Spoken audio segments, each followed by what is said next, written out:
حضرت مولانا عارف حسین صاحب قاسمی سے کہوں کہ آپ تشریف لائیں اور لوگوں کے سامنے اپنی چند باتیں رکھیں. بس تھوڑی دیر اور آپ حضرات بیٹھیں اور 2-3 منٹ آپ کے سامنے جناب عارف صاحب بنیں. پھر انشاءاللہ دعا حضرت مولانا مفتی جمال الدین صاحب قاسمی، نوجوان عالم دین جو مینا رہیکا سے تشریف لائے ہیں. آپ نے ان کا خطاب سنا ہے، انشاءاللہ انہی کے دعا پر جلسے کا اختتام ہوگا. بسم اللہ الرحمن الرحیم حامدا ومصلیا ومسلما اما بعد. محترم حضرات، نہایت ہی قابل قدر بزرگوں، عزیز دوستوں، نوجوان ساتھیوں اور اسٹیج پر رونق افروز معزز علماء کرام، اس وقت چونکہ پورے ہندوستان میں وقف بیداری تحریک چل رہی ہے، تو آج میں نے اس اسٹیج سے اس تحریک کو تقویت بخشی ہے اور میں نے اپنا پورا وقت ان حضرات اکابر علماء کرام کے لیے وقف کر دیا. اور اب بھی ایک مقرر موجود ہیں، 2-4 منٹ ہم ان سے بھی استفادہ کریں گے، اس لیے میں بہت زیادہ کچھ عرض نہیں کرنا چاہتا. البتہ جیسا کہ آپ حضرات نے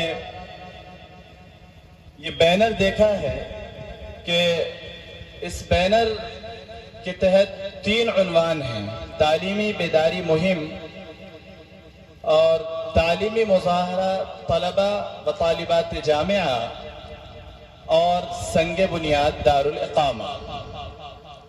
آپ نے جلسے کے مقاصد کو ان عناوین کے ذریعے سے سمجھ لیا ہوگا، اور حضرات اکابر علماء کرام نے بھی ان عناوین کی روشنی میں بہت سارے پیغامات آپ حضرات کو دے دیے ہیں. اب مزید کچھ اور باتیں عرض کرنے کی چندہ گنجائش نہیں اور نہ ہی ضرورت باقی رہ گئی ہے. آپ نے پیغام کو سمجھ لیا ہے، مدرسے کا تعارف بھی ضمناً آ گیا ہے کہ ہم یہ چاہتے ہیں، جیسا کہ میں نے پہلے بھی کہا کہ مدارس، چھوٹے چھوٹے مدرسے اپنے اطراف کے تقریباً ہر گاؤں میں ہیں. تو اس جامعہ دارالسلام کے ذریعے سے میں مدرسوں کی تعداد میں ایک عدد کا اضافہ نہیں کرنا چاہتا، بلکہ میری خواہش یہ ہے کہ آج جو وقت کی ضرورت ہے، ریکوائرمنٹ ہے، یعنی کوالٹی ایجوکیشن، وہ پرووائڈ کیا جائے.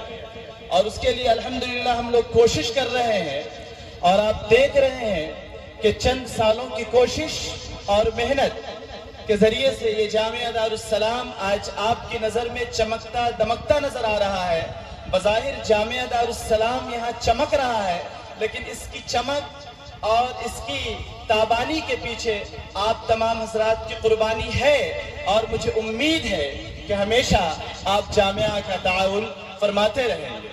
کیونکہ جیسا کہ حضور اکرم نبی کریم صلی اللہ علیہ وسلم نے فرمایا ہے کہ کن عالما او متعلما او متبعا او محبا ولا تکن الخامس فتہلک.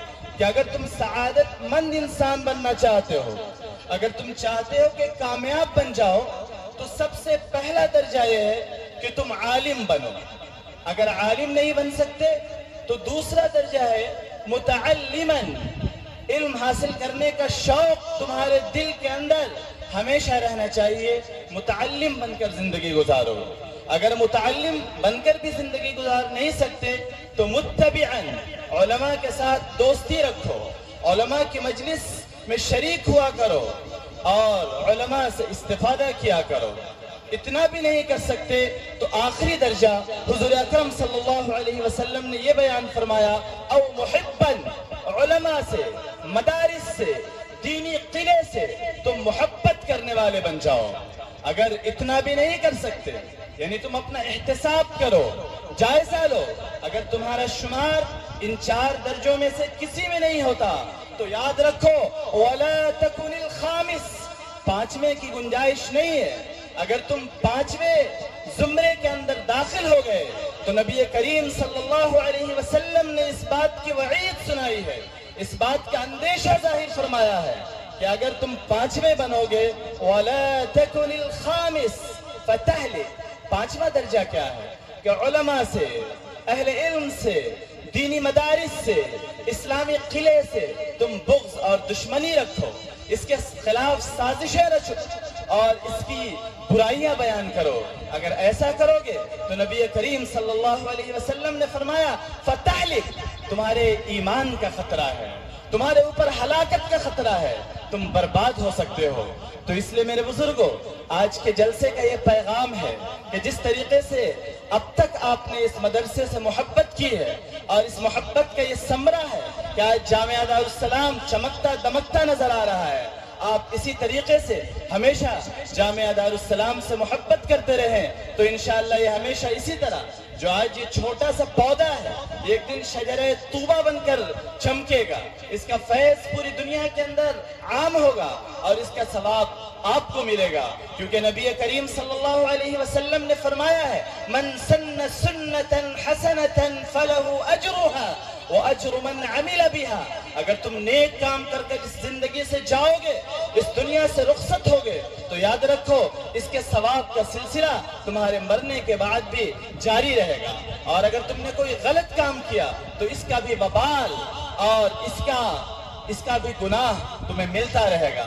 تو اس لیے میرے بزرگوں، یہ آپ کے لیے بہترین موقع ہے کہ آپ اپنے بعد صدقہ جاریہ کے لیے ایک درخت لگا کر جائیں اور اس کا ثواب آپ ہمیشہ حاصل کرتے رہیں. حضور اکرم صلی اللہ علیہ وسلم نے فرمایا المرء مع من احب.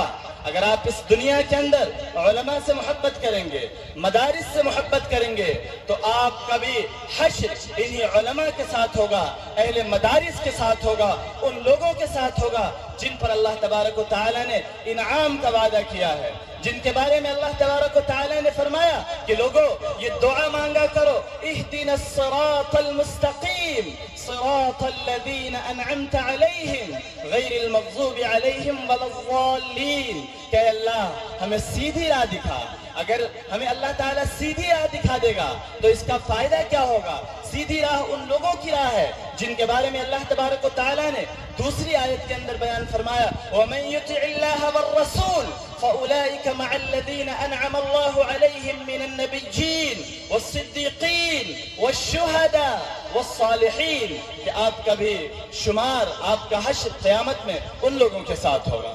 تو اس لیے بہرحال میرے بزرگوں اور دوستوں، میری خواہش یہ ہے کہ یہ مدرسہ ہر طرح سے آپ کے علاقے کا ایک یونیک مدرسہ رہے. It should be a unique institution for modern and Islamic education. اس کے لیے ہم بہترین کوشش کر رہے ہیں. آپ دیکھیے چند سالوں کے اندر یہ ادارہ ویل مینجڈ ادارہ بن چکا ہے، ویل سیٹل.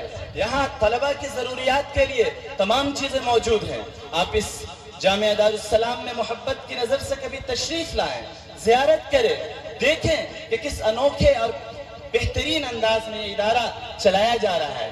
امپروومنٹ کی ہمیشہ گنجائش رہتی ہے، اس کے اندر اور بہتری لائی جا سکتی ہے. اس لیے ہم کوشش کر رہے ہیں کہ اور بہتری لائیں.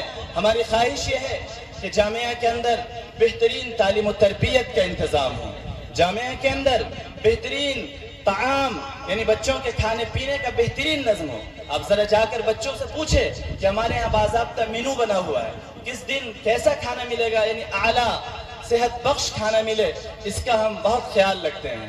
اسی طریقے سے ایک یہ ہوتا ہے کہ بہترین کھانا، بہترین رہائش کے لیے ہم نے بچوں کی رہائش کے لیے، چونکہ ہمیں یہ احساس ہے کہ یہ بچے اگرچہ یہ غریب گھرانے کے ہوتے ہیں لیکن یہ بچے حقیقت میں غریب نہیں ہوتے ہیں، بلکہ یہ مہمانان رسول ہوتے ہیں جن کے بارے میں نبی کریم صلی اللہ علیہ وسلم نے بے شمار احادیث میں بہت ساری فضیلت سنائی ہے. یہ مہمانان رسول ہیں، ان کے لیے دنیا کی ہر مخلوق، یہاں تک کہ حدیث کے الفاظ ہیں کہ سمندر کے اندر مچھلیاں بھی ان کے حق میں دعائیں کرتی رہتی ہیں. فرشتے ان کے استقبال کے لیے اپنے بازو اور اپنے پر بچھا دیتے ہیں.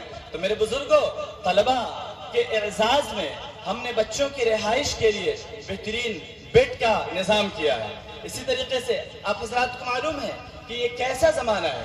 اس زمانے کے اندر intolerance has become the culture of the day. It is causing genocide, violence, religious persecution and confrontation at different levels.